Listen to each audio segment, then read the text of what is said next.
রাজ্যসভা এই মুহূর্তে বক্তব্য রাখছেন ডক্টর সুভাষ চন্দ্র, কি বলছেন তিনি শুনবো।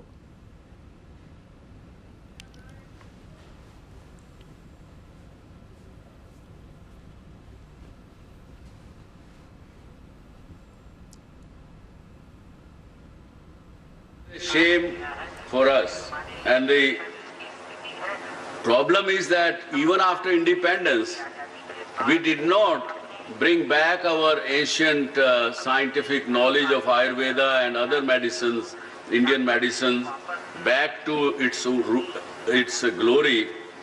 And it is only in November 2014 that this government have created a separate Ministry of Ayush, for which and that's why this has now come into central stage, and I commend the government for doing so.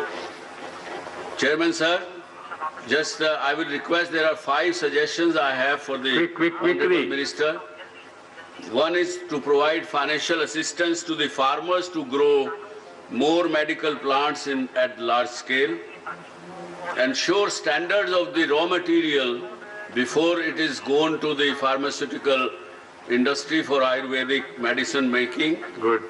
Number 3, grant large-scale budget for R&D to even to private sector in this area, so that it could be further recognized with the proper research papers and everything. I commend the government to have made an aims at Badarpur with the Ayurvedic thing. They should be made center of excellence also. Thank you. And add nature cure and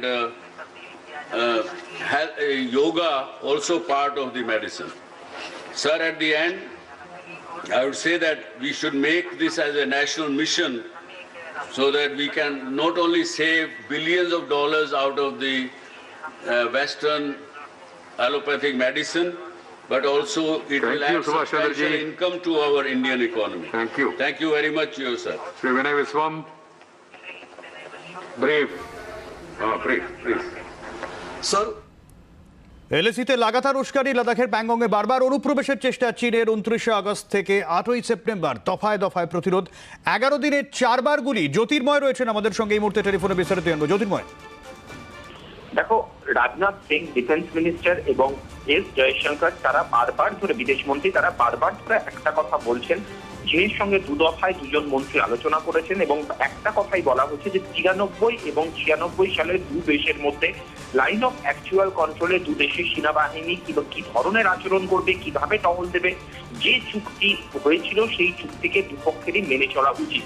সেখান থেকে যে ইঙ্গিতটা বারবার করে দেওয়া হচ্ছিল যে কোথাও সেই চুক্তি লঙ্ঘিত হচ্ছে, অর্থাৎ তারা সামরিক অস্ত্র শুধু বহন করছে না, তারা সামরিক অস্ত্র ব্যবহার করছে। এবং যে খবর আমরা পাচ্ছি যে 29 আগস্ট থেকে শুরু করে একেবারে 8ই আগস্ট পর্যন্ত এবং পরপর 7ই আগস্ট এবং 8ই আগস্ট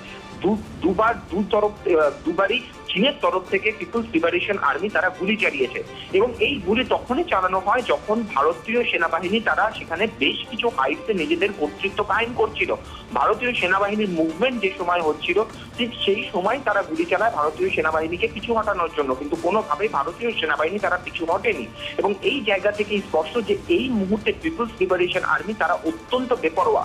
বিভিন্ন সংবাদ সংস্থা সূত্রে, বিভিন্ন সংবাদ মাধ্যম সূত্রে এই খবর সামনে আসছে যে একাধিকবার এই শান্তি বিঘ্নিত হয়েছে, চুক্তি লঙ্ঘিত হয়েছে এবং চীনের তরফ থেকে লাগাতার গুলি চালানো হচ্ছে। জ্যোতির্ময়, তুমি আমাদের সঙ্গে থাকো, কারণ চীন আরও ফন্দি পিকির নিতে শুরু করেছে। লাদাখে ঠিকঠাক সফলতা তারা পায়নি, এবারে অরুণাচল সীমান্তে তারা উৎপাত শুরু করেছে। এলএসি থেকে 20 কিলোমিটার দূরেই এয়ার স্ট্রিপ, পাকাপোক্ত ইমারত, এমন নজর রেখেছে দিল্লি। জ্যোতির্ময়, অরুণাচল টার্গেট এই মুহূর্তে চীনের, তার মানে? একদমই। দেখো, অরুণাচল দীর্ঘদিন ধরে টার্গেট। অরুণাচলে প্রায় 90,000 স্কোয়ার কিলোমিটার এলাকায় চীন দখলদারি চালাতে চাইছে। গতকাল রাজনাথ সিং তিনি লোকসভায় যে বিবৃতি দিয়েছেন, সেই বিবৃতিতে তিনি একথা একবারে স্পষ্ট করে দিয়েছেন।